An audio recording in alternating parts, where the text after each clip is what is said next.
Europa am Ende des 18. Jahrhunderts. Ein Kontinent der Monarchien, des Adels und tief verwurzelter Traditionen. Doch in Frankreich braut sich ein Sturm zusammen, ein Sturm, der nicht nur ein Königreich erschüttern, sondern die Grundfesten der Weltordnung verändern wird. Dies ist die Geschichte der Französischen Revolution. Frankreich unter König Ludwig XVI. Eine Gesellschaft, gespalten in 3 Stände. An der Spitze, der Klerus und der Adel, privilegiert und steuerbefreit, sie schwelgen im Luxus. Darunter, der 3. Stand, Bauern, Handwerker, das Bürgertum. Sie tragen die gesamte Last des Staates, leiden unter Armut und erdrückenden Abgaben. Die Staatskassen sind leer, geplündert durch kostspielige Kriege und die Verschwendungssucht des Hofes. Missernten verschärfen die Lage, das Brot wird unerschwinglich, Hunger treibt die Menschen auf die Straßen. Die Wut wächst, die Rufe nach Veränderung werden lauter. Um den Staatsbankrott abzuwenden, beruft der König 1789 die Generalstände ein, eine Versammlung der 3 Stände. Doch die Hoffnung auf Reformen weicht schnell der Frustration. Der 3. Stand fordert mehr Mitsprache, eine gerechtere Vertretung.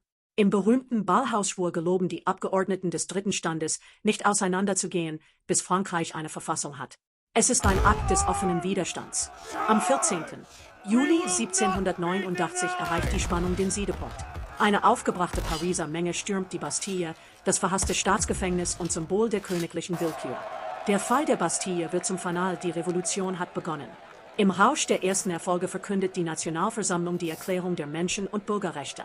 Freiheit, Gleichheit, Brüderlichkeit, diese Ideale sollen das neue Frankreich prägen. Alte Privilegien werden abgeschafft, eine konstitutionelle Monarchie scheint das Ziel. Doch der Weg in eine neue Ordnung ist steinig. Der gescheiterte Fluchtversuch des Königs im Jahr 1791 zerstört das letzte Vertrauen in die Monarchie. Die Revolution radikalisiert sich. Krieg mit den europäischen Monarchien, die ihre eigene Macht bedroht sehen, verschärft die innere Krise. 1792 wird die Republik ausgerufen.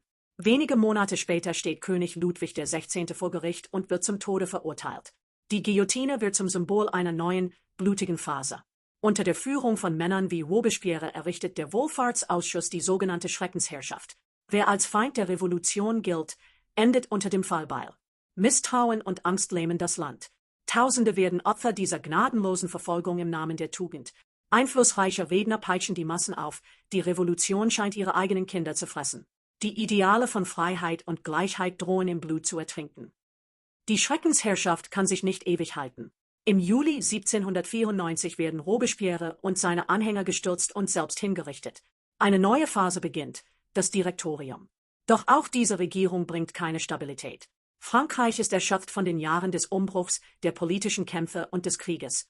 Korruption und wirtschaftliche Probleme prägen die Zeit des Direktoriums. In dieser Atmosphäre des Chaos und der Sehnsucht nach Ordnung betritt ein junger, ehrgeiziger General die Bühne der Geschichte, Napoleon Bonaparte. Mit einem Staatsstreich beendet er 1799 die Herrschaft des Direktoriums und reißt die Macht an sich. Die Revolution ist an ihrem Ende oder hat sie nur eine neue Form angenommen?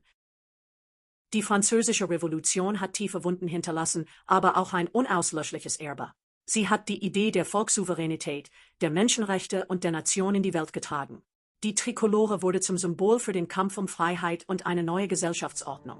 Obwohl sie in der Kaiserherrschaft Napoleons mündete, inspirierten ihre Ideale Freiheitsbewegungen und Verfassungen auf der ganzen Welt. Die Französische Revolution hat Europa und die Welt nachhaltig verändert und ihre Echos hallen bis heute nach.